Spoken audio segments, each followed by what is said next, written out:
आबिद सुलैरी साहब, जब पॉलिसीज़ की बात होती है तो हमारा जो कर्ज़ों पर इन्हिसार की पॉलिसी है वही हम सबसे ज़्यादा देखते हैं। हमें इससे बाहर आने की अब कितनी ज़रूरत है? पहले तो आप ये देखिए कि आपके अखराजात क्या हैं। हमारे अखराजात जो हैं वो सूद की अदायगी है। जितनी हमारी डेट टोटल सर्विसिंग आमदनी है। होगी वफाक, जो जितनी हमारी वफाक की टोटल आमदनी होगी उससे निस्फ से ज्यादा जो है वो डेट सर्विसिंग में चला जाएगा। बिल्कुल। फिर हमारा दफा और सलामती के अखराजात हैं, डिफेंस। फिर हमारे day to day running of government है जिसमें तनख्वाहें और पेंशन शामिल है। और फिर डेवलपमेंट है। अब अगर आपका जो टोटल इनकम है वो बड़ी मुश्किल से डेट सर्विसिंग को कवर कर रही है, और उसके बाद आप एक ऐसे खत्ते में हैं यहाँ पे कि मशरक और मगरब की दोनों सरहदें जो हैं वहाँ पे आपको हमें वल्नरेबिलिटी है, तो जाहिर है हम बिल्कुल डिफेंस पे भी कंप्रोमाइज नहीं कर सकते। सरकार भी चलानी है, वहां पे भी कंप्रोमाइज नहीं कर सकते। तो फिर एक तो ये है कि डेवलपमेंट जो है वो कंप्रोमाइज होती है। हम्म। और दूसरा ये है कि कर्जे चुकाने के लिए भी नए कर्जे लेना पड़ते हैं, और यही वजह है कि आईएमएफ जो है वो उसको आपके रिलीफ से या सब्सिडी से कोई प्रॉब्लम नहीं है। वो सिंपल ये कह रही है कि आप कर्जे लेके रिलीफ ना फराहम करें, कर्जे लेके आप सब्सिडीज ना दें, क्योंकि इन कर्जों का मतलब ये होगा कि अगले साल जो हमारा सूद की अदायगी है इसका बर्डन और बढ़ चुका होगा। और एक जो पॉजिटिव चीज पिछले 4 सालों में हुई है वो ये हुई है कि हमारे जो सूद हम पे कर रहे हैं उसमें कोई पेमेंट्स में 26% की कमी आई है, क्योंकि हम अपने कर्जे चुकाते चले जा रहे हैं। और इनको चुकाना होगा। अभी इस प्रोग्राम के बाद मैं फोर्सी कर रहा हूँ कि फौरी तौर पे 27 में हमें एक नए नए आईएमएफ प्रोग्राम प्रोग्राम लाना में जाना पड़ेगा। होगा, क्योंकि अगले 2 साल में भी पाकिस्तान पे कर्जों का बर्डन उसी तरह से रहेगा। तो ये जो पाथ एक है जो हुकूमत ने लिया हुआ है ये बुरा नहीं है। सिर्फ प्रॉब्लम यह है कि इस पाथ में सारा बोझ जो है वो एक महदूद लेकिन सेगमेंट ऑफ लेकिन इकोनॉमी पर डाल डॉक्टर दिया साहब, गया है। आपकी बात को समझते हुए पॉइंट पर यहीं आकर रुकता है, फिर जाहिर बात है हमें अपनी आमदनी बढ़ानी है।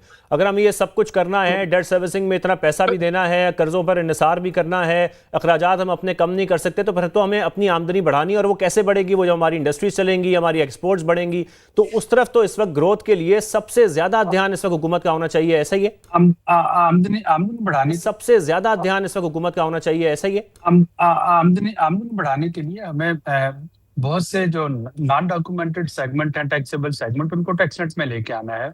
आमदनी बढ़ाने के लिए हमें बहुत से जो हमारे फजूल अखराजात हैं, जैसे हर आईएमएफ प्रोग्राम को देख लें, पिछले 10 साल से वो आपसे कह रहे हैं कि आप खसारे में जाने सही। वाली स्टेट ओन्ड एंटरप्राइजेस से डॉक्टर जान साहब, छुड़ा दें। मैं सॉरी टू जाहिर है कि इंटरप्ट यू, मैं वापस आपकी उस जाने बातों एक, क्योंकि आप जिक्र भी कर रहे थे, जब हम स्पेंडिंग की बात करते हैं, अखराजात कम करने की बात करते हैं, वो भी ऐसी डेट सर्विसिंग में जितना जिसमें आधा हमारा बजट वहाँ चला जाता है। तो ऐसे में क्या आपकी तजावीज़ हैं कि स्पेंडिंग या अखराजात, हुकूमत के जो अखराजात हैं, उन्हें कम कैसे किया जा सकता है? आप ज़रा वो कंटिन्यू कीजिएगा प्लीज़ प्लीज़। जी, मेरा पहला इस वक्त जो बहुत इंपॉर्टेंट है टैक्सेस के साथ साथ वो ये है कि हुकूमत को अपने क्वालिटी ऑफ एक्सपेंसेस को भी देखना होगा।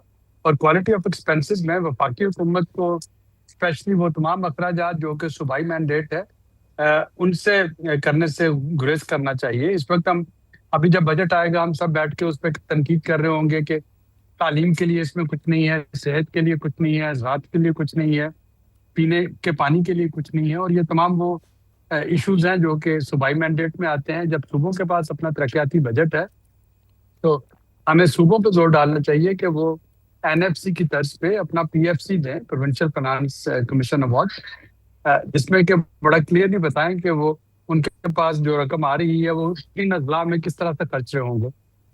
इस वक्त हमने पिछले चंद 18वीं तरमीम के बाद से देखा कि सूबे अमीर तो हो गए, लेकिन जो सूबाई तरक्की है वो सूबाई दारुल हुकूमतों से बाहर नहीं निकली। एक आध शहर में मजीद तरक्की होगी, लेकिन पेरिफेरी जो है वो मेनली अनटच रही। और वो एक मेजर चैलेंज है। अगर हम वफाक की तरफ देखते हैं तो जो हमारे इस वक्त डार्क होल्स हैं, एसओईज की तरफ से हमें जल्द जान छुड़ाना होगी।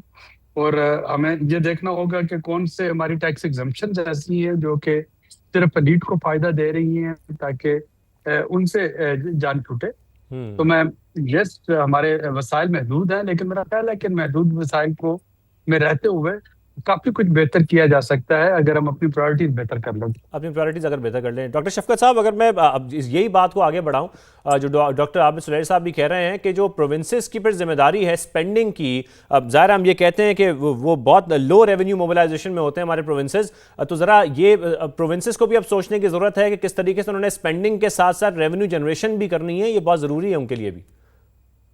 टैक्स रिजीम है ना, ये अभी समझा जाता है कि सिर्फ मरकज ने करना है। अभी भी टारगेटिंग देके एफबीआर ने दी है, तो जाहिर है सारी तनकीद भी इधर आती है। अगर ये थोड़ा सा डेवोल्यूशन जो है अगर कंप्लीट हो, जिसमें डिस्ट्रिक्ट्स देखें स्पेंडिंग कहाँ होनी है। अगर हमने डेवलपमेंट करनी है तो डिस्ट्रिक्ट्स में होनी है, और अगर डिस्ट्रक्शन होनी है फ्लड से या डिजास्टर से या क्लाइमेट चेंज की वजह से, वो लोकल लेवल पे होनी है। लेकिन जब आप देखेंगे जो लोकल लेवल पे मैकेनिज्म है इन चीज़ों को करने का, वो डिस्ट्रिक्ट गवर्नमेंट्स हैं। अब मोस्टली तो डिस्ट्रिक्ट गवर्नमेंट नॉन फंक्शनल है, और अगर कहीं डिस्ट्रिक्ट गवर्नमेंट है उनके पास इख्तियारात नहीं है। अगर आइनी तौर पे अगर हम देखें तो हमें आइनी तकाज़ों के मुताबिक फाइनेंशियल से लेकर एडमिनिस्ट्रेटिव तमाम पावर प्रोविंसेस से नीचे डिस्ट्रिक्ट तक लेके जा रही है। ये आइनी तकाजा है। आर्टिकल 140 जो है ना वो क्लियरली कह रहा है। वहां पे अगर हम जब फाइनेंशियल की बात करते हैं प्रोविंस के पास है, ये हकीकत है। और दूसरी बात ये कि टैक्सेस के बगैर मुल्क चल नहीं सकता। लेकिन असल हमने ये देखना कि टैक्स लेना कहाँ से है, या जस्टिफाइबली जो है इसको डिस्ट्रीब्यूट कैसे करें बर्डन को। वही बात है कि अगर जो ऑलरेडी टैक्स नेट में है उनको बर्डन करते रहेंगे तो फिर ये सारी बातें और शफकत साहब, हम ये देखते हैं कि मुसलसल जब हैवीली इनडायरेक्ट टैक्सेशन पे रिलाई किया जाता है तो उससे जो हमारी मिडिल क्लास है, जो लो इनकम क्लास है, वो तो शदीद मुतासर हो रही है। और इसीलिए हम देख रहे हैं कि जो बेरोजगारी है वो तो खैर एक तरफ बढ़ी रही है, दूसरी तरफ गुर्बत भी बढ़ती जा रही है। बिल्कुल, ये तो एक दूसरे से लिंक है ना।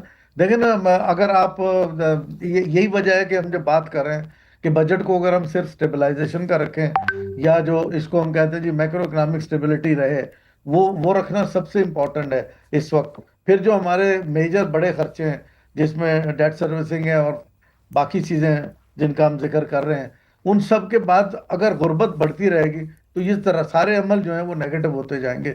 यही वजह है कि जो गुर्बत के जो खात्मे या गुर्बत में कमी के लिए जो सोशल प्रोटेक्शन स्कीम्स हैं या अडेप्टिव सोशल प्रोटेक्शन है, उस पर भी काम हो रहा है, और वो भी बड़ी हद तक किसी हद तक एक सपोर्ट प्रोवाइड कर रही है। सही। यही वजह कि IMF ने आपको कभी भी सोशल प्रोटेक्शन की स्कीम से मना नहीं किया, सिर्फ ये कहा कि उनकी जेन्युइनिटी हो और वो जेन्युइन लोगों तक पहुंचे।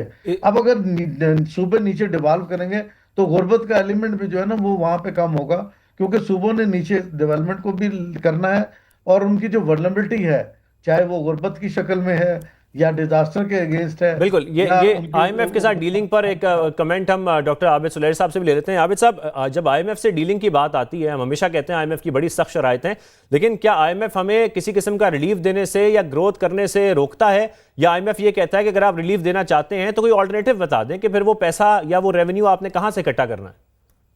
जैसा कि मैंने कहा कि IMF आपसे ये कहता है कि आप कर्ज लेके रिलीफ ना दें। अगर आपके पास रेवेन्यू है तो आप जितना मर्जी रिलीफ दे लें। अगर आप अपने एक्सपेंडिचर जो है उनको एडजस्ट करके रिलीफ के लिए रकम निकालना चाह रहे हैं तो जितना मर्जी कर लें, लेकिन ये कर्ज लेकर रिलीफ देना जो है ये ऐसे ही है जैसे मैं या आप हम क्रेडिट कार्ड का अंधाधुंध इस्तेमाल करते रहे, ये सोचे बगैर कि कल को इस क्रेडिट कार्ड का बिल भी आना है और किसी को इसको पे भी करना है। IMF के साथ जो इस वक्त हमारी कमिटमेंट्स हैं, ये बजट उन्हीं के मुताबिक है। अब उसमें ये देखना ये होगा कि प्रायोरिटी जो है वो इस वक्त किस सेक्टर को दी जा रही है। मुझे जो इसमें चैलेंज नजर आ रहा है वो ये है कि हमें कोई ग्रोथ के लिए कोई एक सेक्टर जो है कोई ले लेना चाहिए, खा वो एग्रीकल्चर हो, वो सर्विसेज हो, वो मैन्युफैक्चरिंग हो, और फिर तमाम मुआशी पॉलिसीज जो हैं उनको उस सेक्टर को सपोर्ट करना चाहिए। अगर वो सेक्टर को सपोर्ट करते हैं तो डेफिनेटली आपको उसमें ये बहुत अच्छा सजेशन है कि हम इनिशिएट एटलीस्ट यहाँ से कर सकते हैं किसी एक सेक्टर को लेके, चाहे वो एग्रीकल्चर हो, चाहे वो हमारा टेक्सटाइल सेक्टर हो, या हमारे कोई दीगर, किसी एक सेक्टर को लेके, चाहे वो एग्रीकल्चर हो, चाहे वो हमारा टेक्सटाइल सेक्टर हो, या हमारे कोई दीगर सेक्टर्स हो, हम उस सेक्टर को ही इतना फैसिलिटेट करें और इस तरीके से उसकी ग्रोथ ले आएँ तो बहुत फर्क पड़ सकता है। बहुत शुक्रिया। डॉक्टर आबिद क़य्यूम सुलैर साहब हमारे साथ मौजूद थे, डॉक्टर शफकत मुनीर साहब ने भी हमें ज्वाइन किया। आप दोनों का बजट की खुसूसी ट्रांसमिशन हमारी जारी है। यहाँ पर एक वक्त हुआ है ब्रेक का, हमारे साथ रहिए।